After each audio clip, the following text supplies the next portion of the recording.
On behalf of Team IIC, I take immense pleasure in announcing the launch of our in-house India Impact Investing Handbook, powered by British Asian Trust. I would like to invite none other than the man who needs no introduction, the CEO of Impact Investors Council, Mr. Ramraj, and Mr. Richard Hawkes, Chief Executive from British Asian Trust, to join us on stage, please.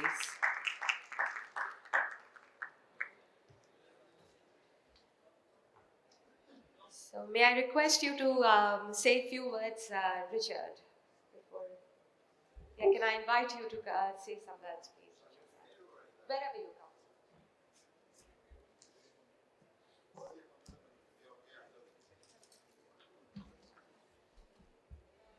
Thank you very much indeed. I'm Richard Hawkes. I'm the Chief Executive of the British Asian Trust, and I'm extremely grateful for the invitation to say a few words today.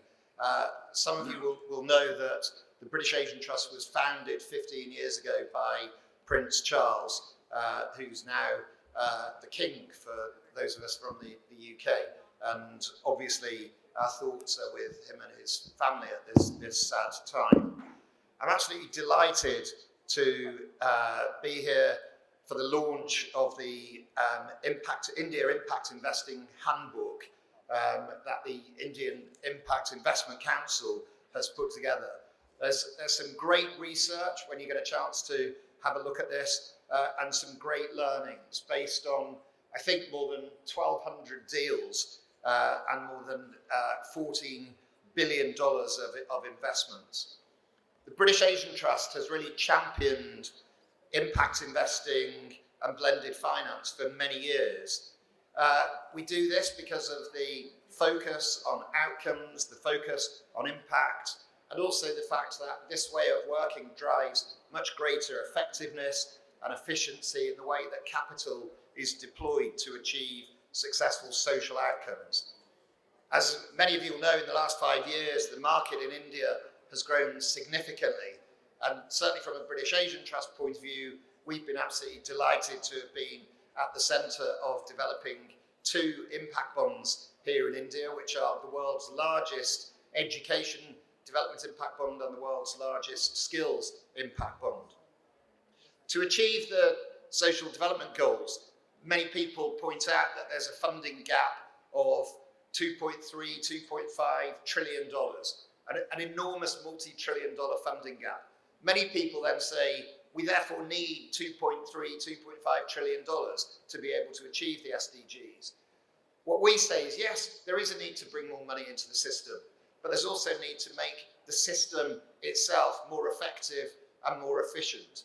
And we genuinely believe that blended finance and impact investment is a really powerful way of driving that greater efficiency in the system, driving a much stronger focus on impact, making the funds that are within the system much more effective and efficient, and also bringing more money in.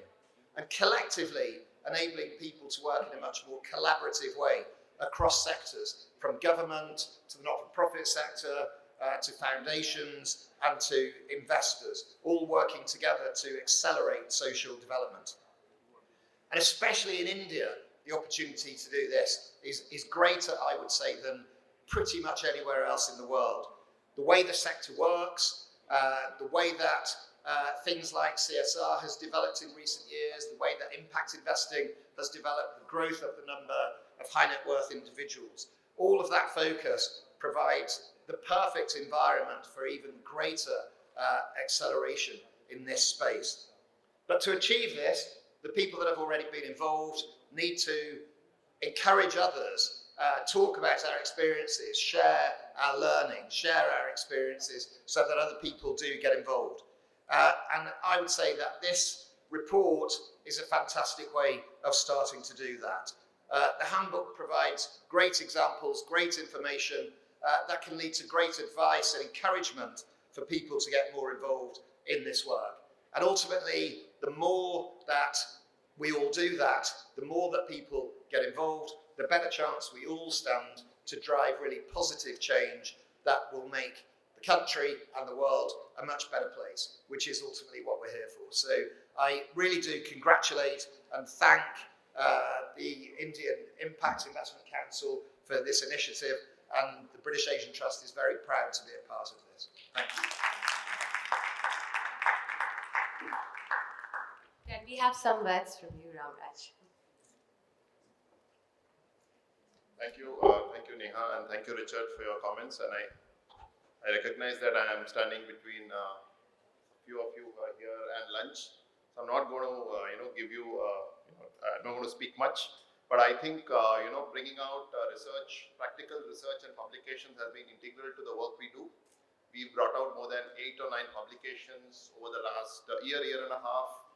Lots of this comes out of the grounds up database of impact deals that we track.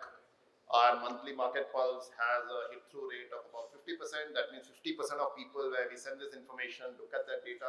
We always try to make our data relevant so that the market can actually see value in that and use that in the day-to-day work that they do. The India, the India Impact Investors Handbook that we are launching is one more initiative in that direction. Our earlier reports have had upwards of 4,000 downloads over the last 12 months, which is about 10 to 12 downloads a day. It gives us a sense of why people, is that relevant or not? There's no use of just bringing out a report. How do you make it more relevant? The fact that we are still getting 10 to 12 downloads a day of reports maybe we published a year back is just testimony to the relevance of this work. So we're very proud to be bringing out this handbook. A lot of the data that we have been bringing historically was around equity, but today we are tracking data on debt, we are tracking data on blended finance, we are tracking data on gender, and we want to increase the quality of the data that we have on gender, on blended finance, and so on and so forth. And the whole idea is, if there is an investor in India or internationally who's looking to do transactions, can I empower him with the right kind of data? Can I empower him with the right kind of information from an independent organization like the IIC? That's really what this whole publications are all about. I really wanted to thank both BAT and Richard, Anushri, Salim and others for sharing the vision that we had. We've never brought out a handbook. We've always brought out smaller reports. For the first time, bringing out the handbook, which is covering not just equity, but blended and debt and gender and all of this.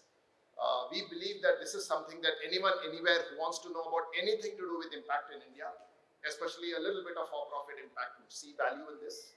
So I wanted to really thank, definitely Salim, Anushri and Abha, who's not here, and Richard, for sharing that vision and for believing. Because when we came up with the idea, it was just a pie in the sky. We really had no idea whether we'll be able to pull together enough information. I think that has happened. And I think we're really happy that we are launching this report. So thank you to the BAT team for sharing in that vision. And I'm really hopeful that this will become an ongoing report, not just this year, next year, and so on and so forth. So with those limited comments, back to you, Neha. Thank you.